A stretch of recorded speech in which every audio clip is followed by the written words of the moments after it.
To jsme nedokázali. Oni to nedokázali, no.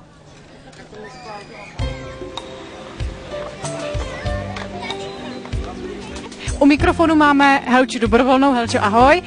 A zeptala bych se tě, co to tady probíhá. Takže my tady máme připravené pro děti 6 soutěží, 6 stanovisek, kde postupně děti chodí, plní úkoly, za každý úkol jim dáme znamínko, nějaký obrázek a splní všech úkolů 6, dáme jim cenu. Po skončení soutěže budeme ještě losovat o ceny větší, a to o pucle podle čísla na kartičky. A jaká je teda ta cena hlavní? Hlavní ceny jsou tady pucle, oni jsou stejné, takže pucle. A jinak tady nějaké drobnosti, magnetky a sladkosti. A je velký zájem o atrakce? Je velký zájem, už soutěží skoro 50 dětí. Tak děkujeme za rozhovor a přejeme hodně štěstí. Děkuju, ahoj. Tak tady vyrušíme jednu soutěžící, nejdřív se zeptám na jméno. Adélka. A Adélko, v čem soutěžíš, co skládáš?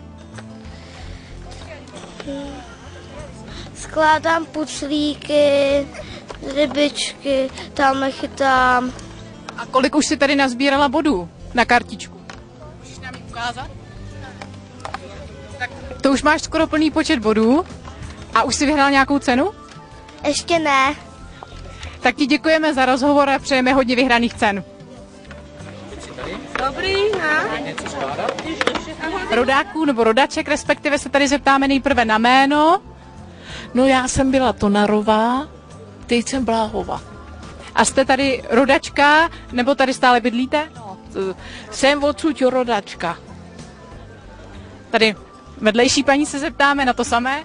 No tak já jsem Škaroubková, za Svobodna jsem byla Rychlová. Tady z té chalupy byli jsme sousedky, byli jsme sousedky, no. A teď bydlím v Brzkově. A jak dlouho už jste z České Jablonné?